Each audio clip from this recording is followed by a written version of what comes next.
Well, I think the first Monday, what I'm going to try to do is go to the farmer's market and pick up maybe, I don't know, 3 or 4 more hens, because I did lose some this past winter. But and try to pick up a male turkey. I don't want to get too many in here because of the cage size, but they eat their fill. They actually, some of the laying pellets end up still laying on the ground and decomposing. I don't know, they always like those, but they're going more for the the cracked corn now. Anyway, I have had some comments, about free ranging and stuff like that. First thing, my dogs wouldn't stand for the chickens to be on the outside of the pen. I would rather have the chickens cooped up and feed them and let my dogs be loose, because living up here, if there was a predator to come up here, especially in the summertime, now that it's getting warmer weather, they will be sleeping outside. I prefer them being out, but I let them stay in over the winter. But that way, if a predator comes up here, they can be right on top of it, and then I wouldn't be far behind them. So the chickens, we would prefer, like I said, to have them in the pen. And the same way as the hog. When I was growing up, I had 5 acres pretty much. Of course, it's on the opposite side of the road, but 5 acres running through fence, hot wire running through the woods. And every day I had to come home and cut the weeds out or pick limbs up that had fallen so that it wouldn't ground out and the pigs get out and we'd be on a pig hunt, So that's another, I had some comments about the pig, I don't have time to be chasing the fence all the time. I would rather him be, or her actually, be pinned up, feed her where she's happy, and be able to continue, doing the work here at the homestead. So if y'all can hear that, that's her. She's nose deep in this food over here, and it looks disgusting. That is just horrible. But no, another thing about free-range chickens that you all may not know. It occurred last year. I thought I'd gotten sick, so I had called a GI doctor who's renowned and talked to him and was talking to him about what I'd ate, and he asked me about the chicken eggs. He said, are they free range? I told him no, I didn't think so, and he said, well, that's good. He said, I have a lot of people who come in here with GI issues from chicken eggs where they've been free range and been allowed to eat dead animals and stuff like that. He said they do carry bacteria. Neither here nor there. Not interested. Whether that's 100% accurate or not, I'm not interested. I'm not disputing that word, but the fact that, like I said, the dogs, they're labs, and they're still puppies, and they wouldn't stand for anything to be loose. They would be right on it, Their nature is birds, ducks. If I can just keep Dolly from eating the pig food, then I'll be doing okay. Dolly, get out of that pig food. Whoop, whoop, chicken egg. Man, we waited so long for these chickens to lay, and we are so ecstatic that they are. I think I got about 18 in the last week and a half, so that's pretty good for these chickens because they're just now starting to lay eggs again. I think there's another one actually trying to lay, because every time I've been in there, she flies off really quick. So, all right, y'all, we're hanging out with Porky while she has her nose stuck all in the slop. Right. She did just have her feet stuck in it. She wanted to take a smell at us. The rising price in food is one reason that we decided to get little Porky here, so that we could harvest her in the fall. Pretty much you feed the pig and then the pig feeds you. Okay, that's how it's been since, way back in the day. Porky pig. Yep, she's just Porky. All right, but I cannot wait for some. There's nothing that beats homemade sausage. If you've never had it, you need to go find somewhere that makes it fresh. It's amazing. You need to put sage in it. Okay, sage and sausage is really, really, really good. That, and I like red pepper in mine. I like to heat it up a little bit. But yeah, the cost in meat. Come on.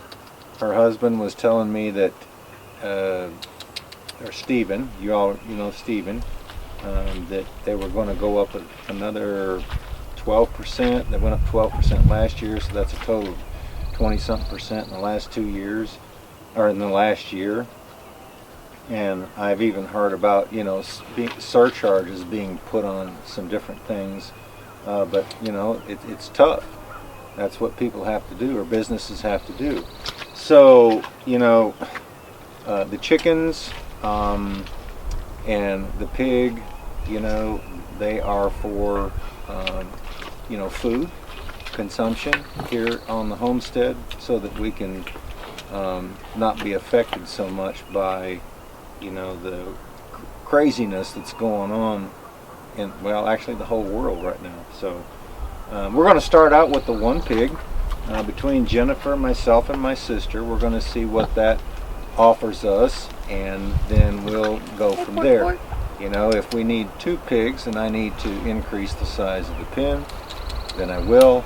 The same way with the chickens, you know, we'll see how many eggs they're delivering, because Jennifer needs to take some home. I took some up to my sister. So, you know, things are looking good since spring has started. And she thought that was mud in there, but that's a lot of the mash, the swine feed that I give them, plus the corn and the bread. I will fill that thing up with bread. We found a place that we can buy 12 racks of bread for, like, I think he gave $15, my brother-in-law gave $15 for that. So I'll give them 3 packages of hamburger buns, and then the cracked corn and the mashed corn, or the mash feed, and in a 5-gallon bucket of water, and that pretty much does her all day long. And a lot of times I'll come up here and check on her, and she'll just be over there laying, sleeping underneath the little cabin there. So. And in case you all wondered, this breed of pig is a large black, so that is why her ears do hang down over her eyes. A lot of other breeds' ears do not hang down over their eyes, but because she is a large black, that is. From where? Originated from where? Over there in, like, England, Scotland, somewhere. Also, someone else had mentioned about this wonderful fence. You all, it has nails in it. Somebody said that she'll just be able to lift it up and roll them over. No, it's not going anywhere. It ain't moving. Not even with her. It's not moving, I promise, okay? But anyway, yeah, I mean, we've had quite a bit of rain. So she's got what pigs like. She's got some mud. She actually rooted all of that hay out to get down to the bare earth. She likes laying on that a lot better than that hay. So if that's what she likes, then that's okay. But, you know, she's got water, she's got feed. Like I said, she lays up there mostly in the shade. And she does have friends. Yeah, the dogs come up here and mess around with her. And Smokey especially, they touch noses. When she hears me coming, I may even crack open a new little thing of hamburger buns and flop over in here. And Jennifer says, she looks like she's put on weight. Yeah. And I said, yeah, she's a pig. No, that's just a joke. No pun intended, right. Porky. No, but she eats all the time, you know, that I feed her. And the chickens do as well.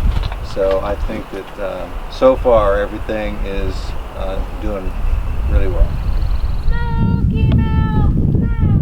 Oh.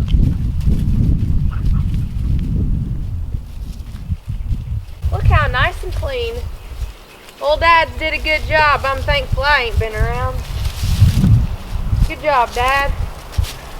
Probably the last hour and a half in the day, after I pick up all my tools and everything, I may go inside, sit down, eat a snack, but then I get up and come out just picking up limbs and stuff like that, just trying to, you know, clean the place up, because I haven't really done that since I've been here much, because I've been busy building everything else, right? So just trying to stay busy and do a little bit at a time. You know, you don't have to bite off a big old chunk of your goal.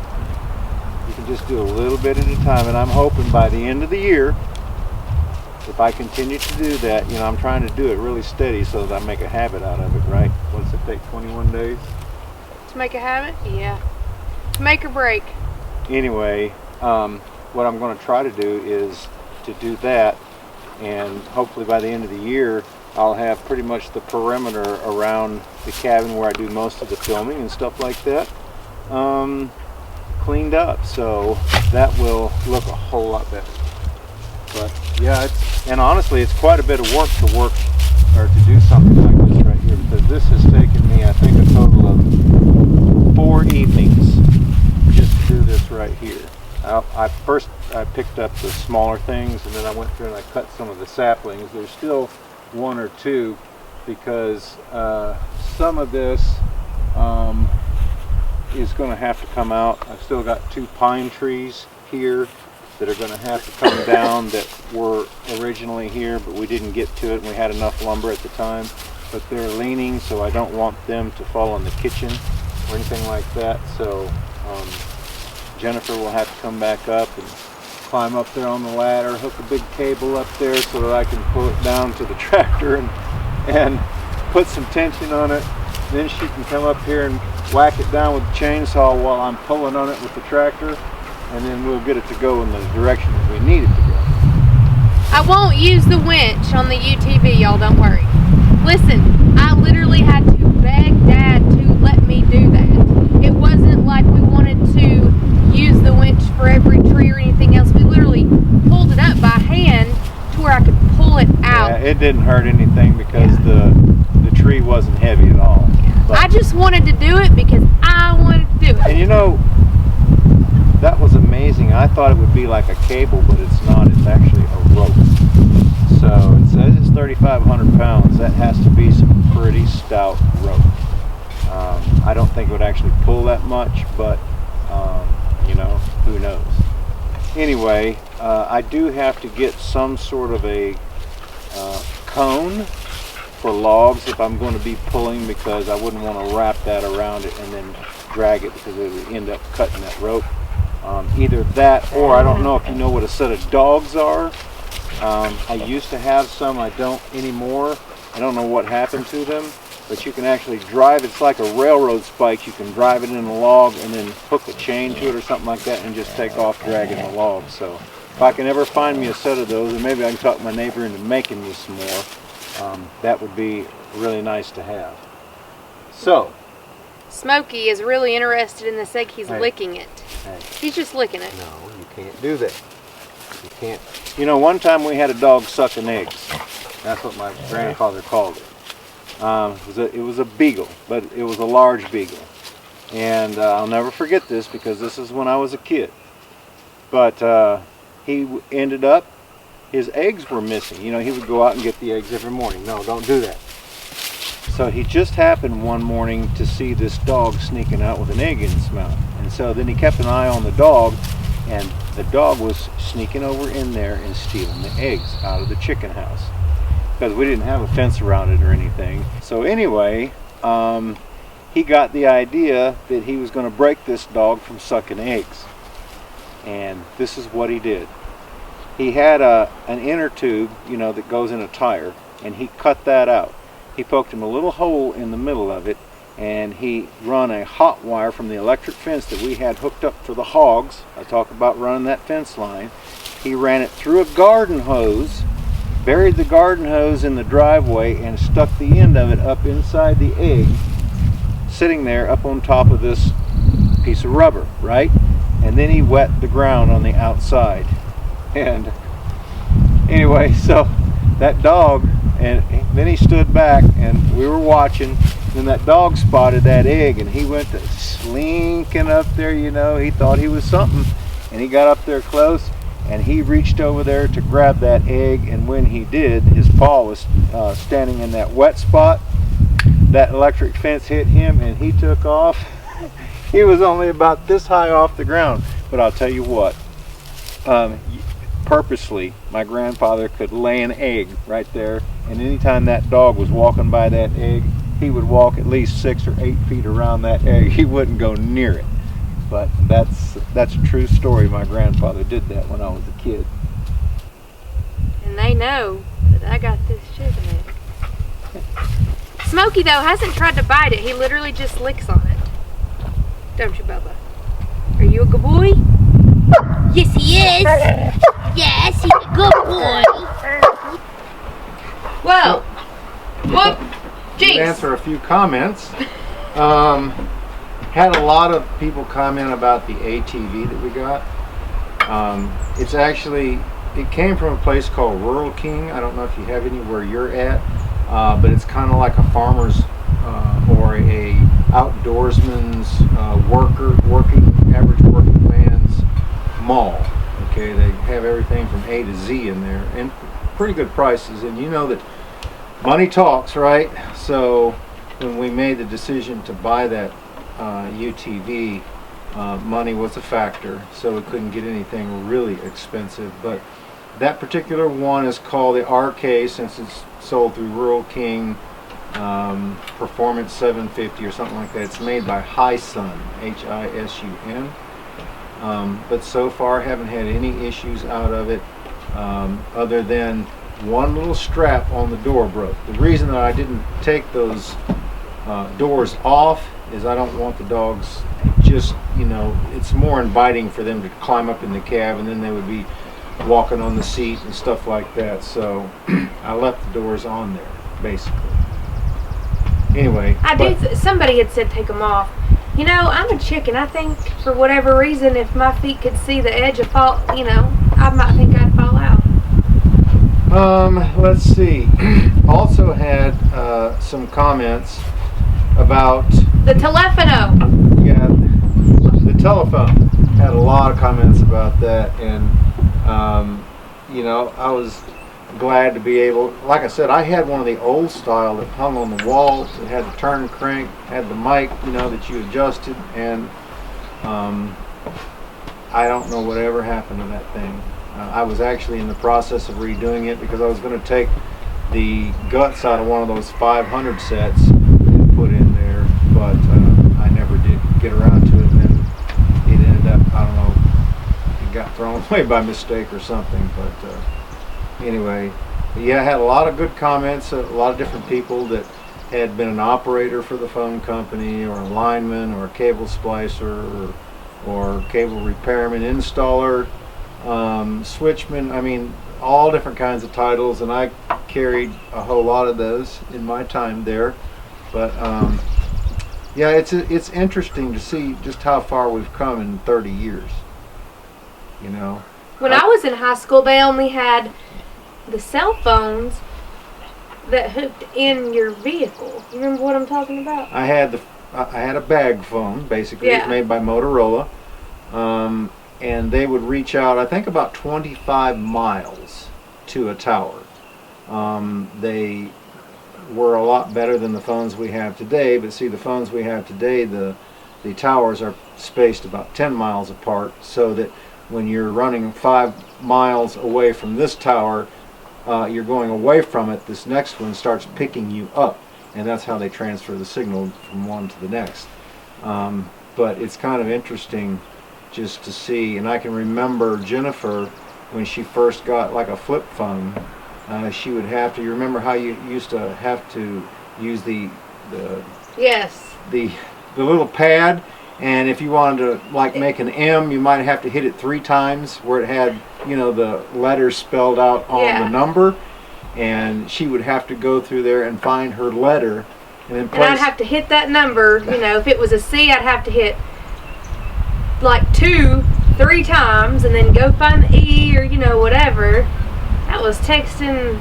And my sister, just the other day, I told her she's down to where she can't hardly see now, and she uses one finger, and then she'll find the letter, and then she'll poke around on an iPad.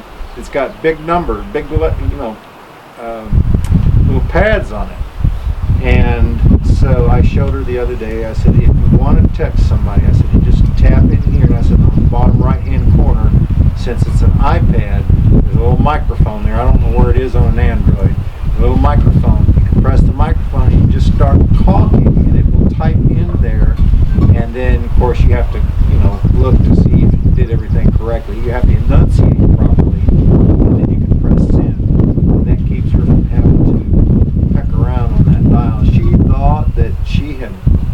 died and went to heaven when I showed her that.